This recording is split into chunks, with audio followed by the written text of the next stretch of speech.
Hello, and welcome to this episode of Spotlight on Policy. My name is Stephanie Witt, and I'm with the Public Policy Center here at Boise State University. Today we're going to discuss a topic related to the return of the 2010 census and the process that all of our states will be going through called reapportionment. I'm joined today by Dr. Gary Moncrief, Distinguished Professor of Political Science here at Boise State University, who is a nationwide expert on reapportionment. Gary, thanks for joining us. My pleasure. Could you tell us, first of all, what is reapportionment and why should we care about it? Well, reapportionment technically is about the reallocation of seats in the U.S. House of Representatives. So what happens is there are 435 seats, and as population shifts over a 10-year period, those seats get reallocated. So, for example, Texas this year is picking up 4 seats, which is a substantial number to pick up, whereas New York and Pennsylvania and Ohio are losing seats. So reapportionment is actually about the shifting of the seats from one state to another. What actually happens most of the time is not really reapportionment, it's redistricting. And redistricting is the actual redrawing of the lines within a state, either the congressional lines within a state, or if we're talking about state legislatures, then it's the redrawing of the state legislative lines. And how are those lines drawn in Idaho as compared to other states? Well, in Idaho, we have a redistricting commission. So it's an independent commission. In most states, the legislature actually draws the lines itself. That's the way historically it's been done, but now there are about 15 states in which the state has taken the redistricting process away from the legislature because of some rather obvious self-interest issues and placed it with some commission outside the legislature. And Idaho is now one of those states. In fact, most of the states that have redistricting commissions are western states. And how do people get selected to be on the commission? Well, in Idaho, there are 3 Republicans and 3 Democrats, or more precisely, 3 different Republican entities choose 1 person each, and the same for the Democrats. And basically, it's 1 person from the House leadership is chosen by House leadership, 1 person from Senate leadership, and 1 person from the state party for each party. And so those 6 people then are on the commission. They cannot be currently elected officials, nor can they run for office for, I believe it's 5 years after they are on this commission. So there's an effort to take a little bit of the self-interest out of it in that way. And then any plan that's eventually adopted has to have a majority vote. So that means at least 1 person has to cross party lines. You have to have at least 4 votes out of the 6 in order to have a plan go forth. So the principle is that they want to end up with about the same number of people in each legislative district. What are the big changes that we've seen since the last census in Idaho that will drive this redistricting process? Well, in Idaho, we've had such rapid growth, the 4th fastest growing in terms of percentage of any state. So what that means is that there's a lot of growth, but it's not uniformly distributed throughout the state. So most of the growth has occurred in 3 counties, Ada County, Canyon County, and Kootenai County. In fact, about 70% of all the population growth is in those 3 counties.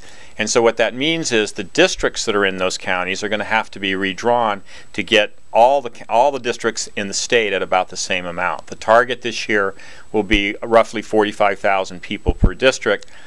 Currently, under the last redistricting cycle in 2000, it's about 37,000 people per district. So you can see that all the districts are going to have to grow in terms of the number of people in them.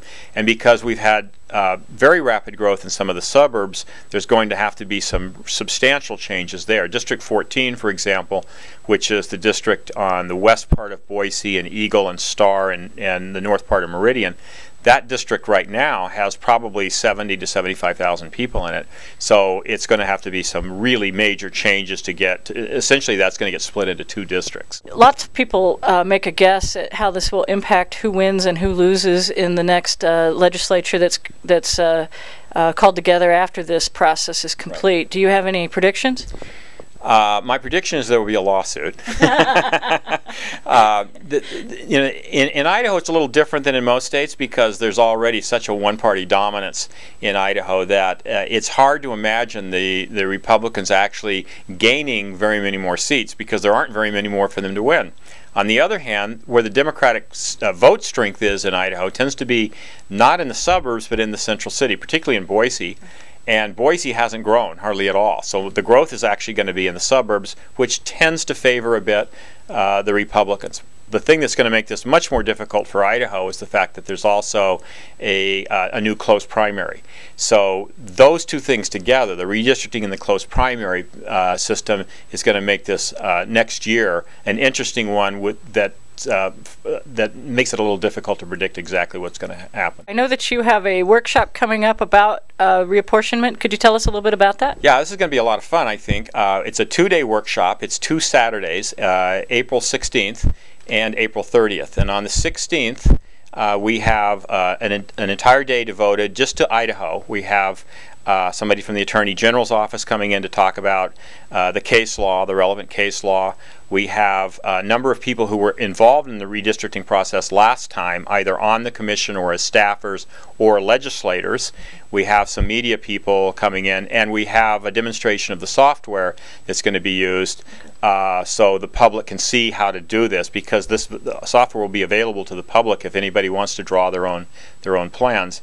And then on the 30th, we're having another day we're calling reapportionment and redistricting in the West, and we're bringing in national experts and regional experts from around the country to talk about how reapportionment and redistricting is affecting particular states. We have a couple of people coming in from California, which is undergoing a really interesting redistricting process this time, and somebody from Oregon and Arizona, and then a number of national experts to talk about the impact on Hispanics and a number of other people. That's going to be a really great forum, I think. Both of these days, the conference is going to be held, the workshops are going to be held in the auditorium in the State Capitol building. So it's a great venue, and I think it will be a lot of fun. So you can register for credit or attend free, correct? Right. If you want to register for credit, it's pass-fail, and it's a 1-credit course. You have to attend both sessions, obviously, in order to get the credit. But it's also open to the general public. So if you're not taking it for credit and you just want to drop by for a couple hours or for both days, we'd love to have you. That's great. Gary, thanks so much for taking the time to talk to us. My pleasure. You've been watching Spotlight on Policy. My name is Stephanie Witt. Thanks for joining us.